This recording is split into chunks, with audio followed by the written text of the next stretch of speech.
70 IPO that you have processed and covered. What do you think, how was your journey, and what kind of difficulties and what kind of challenges were there when you were, doing something in this part of the country which is not that active when it comes to IPO and other such kind of initiations, the eastern side of the country. So how do you think and what do you want to say about it? Very good question, Mr. Rachit. Eastern part is really difficult for the IPO market. I started my journey in 21. I got a license from the SEBI in 21 and started DEFT. I took first 1 year to crack the first deal. Awareness यहाँ पर है नहीं, लोग IPO के नाम से समझते हैं कि उनकी कंपनी चली जाएगी और कोई पार्टनर उनको आके टेक ओवर कर लेगा बिजनेस। इसलिए हमारे इंडिया में 900 कंपनीज अगर लिस्टेड है और एसएमई प्लेटफॉर्म में, around 7,000 more than 7,000 company plus हमारी लिस्टेड है मेन बोर्ड में, तो ईस्टर्न पार्ट का कंट्रीब्यूशन बहुत कम है उसके अंदर।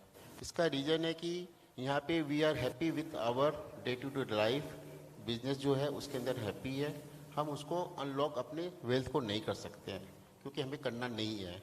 उनको ये बहुत अफेयर है, फियर है कि उनको क्या है कि उनकी कंपनी चली जाएगी, बहुत सारे सेवी के कंप्लायंस आ जाएंगे, रोज़ उनको अथॉरिटी आके उनको डिस्टर्ब करेगी, हैरास करेगी, ये बहुत है।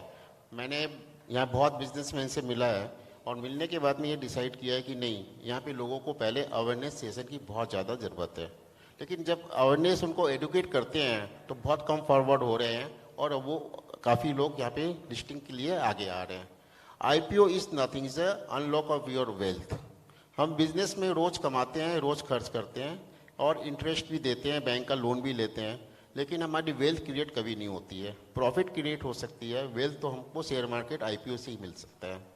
तो ये लोगों को जब समझ में आती है तो वो अब कंपनियाँ जा रही है और ये ईस्टर्न इंडिया के लिए बहुत चैलेंजिंग है, हमारे लिए भी।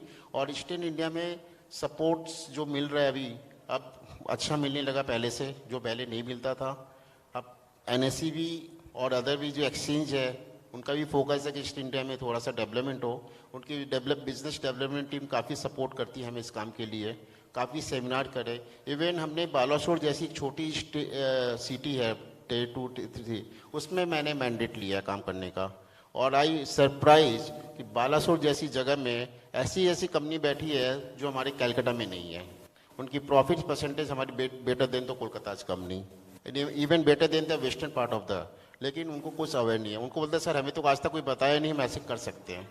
आप फर्स्ट आदमी हो कि आप हमको आके बता रहे हो, क्योंकि वेस्टर्न के आदमी जो है other part of the India के, वो बालासोर तो नहीं जाएंगे जल्दी से, वो कोलकाता तक तो आ जाते हैं। इवन गुवाहाटी में आज तक एक भी कंपनी लिस्ट नहीं है एक्सेप्ट मेन बोर्ड की 1-2 कंपनियां छोड़ के। What's the reason of this? Even though Guwahati का business is very good now, you see go the Guwahati, see the development, see their infrastructure, but उनके पास तो कंपनियां लिस्टिंग नहीं है। They are happy with their what they are earning. क्यों? Reasons कि उनको ये डर लगता है कि सेबी आ जाएगी, स्टॉक एक्सचेंज हमें तंग करेगा, गवर्नमेंट की अथॉरिटी रोज को क्वेश्चन करेगी और उसकी उनको कोई फ़ायदा नहीं होगा। हमारी 25% शेयर चले गए तो they become a partner of our company. तो हमें बोलता है भाई आप शेयर टिस्को को ले लो और जाके गेट के दरबान को बोलोगे भाई I am the owner of this company, तो क्या आपको अलाउ करेगा? बोला नहीं करेगा। तो फिर आपकी कंपनी में वो आपको कैसे अलाउ करते हैं? तो ये लोगों को है, और वो डेट पे ज़्यादा बिलीव करते थे अभी तक। अब इक्विटी में आके उनको समझाया जा रहा है कि नहीं, इक्विटी में अवेयरनेस लेके आइए, आपको पैसे अच्छे मिलेंगे, आपकी ग्रोथ डबल हो जाएगी।